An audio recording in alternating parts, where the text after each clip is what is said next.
এসএসসির যে নিয়োগ জট সেটি কিন্তু ১ মিনিটে সমাধান হতে পারে, এমনটি মন্তব্য করলেন আইনজীবী ফিরদৌস শামীম। অযোগ্যদের চাকরি বাঁচাতে কোর্টে লড়ছে স্কুল সার্ভিস কমিশন, এমনই মন্তব্য করলেন আইনজীবী ফিরদৌস শামীম।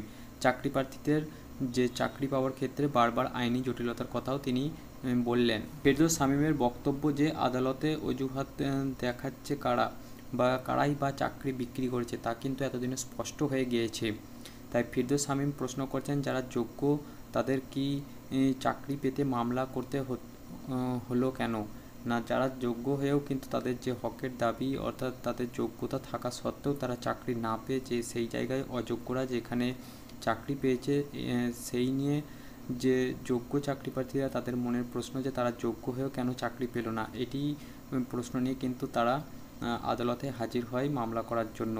এখানে একটি জিনিস ব্যাপার বোঝার আছে যে যে সমস্ত অযোগ্য চাকরি প্রার্থীরা আছে, যারা মার্কশিট কারচুপি বা ওএমআর শিট কারচুপি তালিকায় মেধা তালিকায় ফেরবদল বা পরীক্ষায়ও বসেনি এমন কিছু চাকরি প্রার্থীরা তারা কিন্তু তাদের চাকরি হয়ে গেল এবং সুষ্ঠুভাবে তারা চাকরিও করেছিল। যদি না এই যোগ্য চাকরি প্রার্থীরা তাদের যে যোগ্য হওয়ার পরেও যে তাদের অধিকার যে তারা সেই জায়গায় চাকরি করা দরকার বা যেটা ন্যায্য হিসাব বা বিচার সেটা কিন্তু হওয়া দরকার ছিল, সেই জায়গায় কিন্তু উল্টে অযোগ্যরা যেখানে কোনো রকম পরীক্ষা না দিই বা বিভিন্ন রকম কারচুপির মাধ্যমে সেখানে নিয়োগ পায়।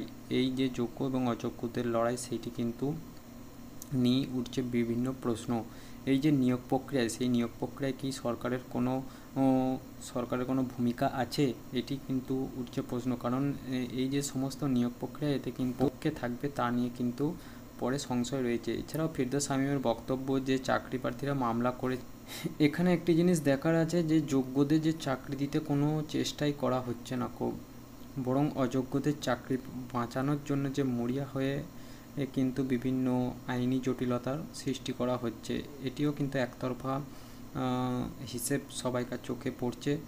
তা আগামী দিনে দেখার আছে যে অতিরিক্ত শূন্যপদ সৃষ্টি করবে কিনা, তাই সেই জায়গায় যোগ্যদের চাকরি হবে কিনা সেই নিয়ে কিন্তু বিচার বিবেচনা চলছে। তা আগামী দিনে আদালত কি যোগ্যদের পাশে থাকবে না অযোগ্যদের যে চাকরির জটিলতা সেই জটিলতার বাঁধ আরও বাড়তে থাকবে এবং ধাপে ধাপে এগোতেই থাকবে এবং সেই জায়গায় যোগ্যরা তাদের যে হকের দাবি পাওনা বা তাদের যে যোগ্য চাকরির আশা সেটা কতদূর কি পূরণ হয় তা কিন্তু আগামী দিনে দেখার রয়েছে।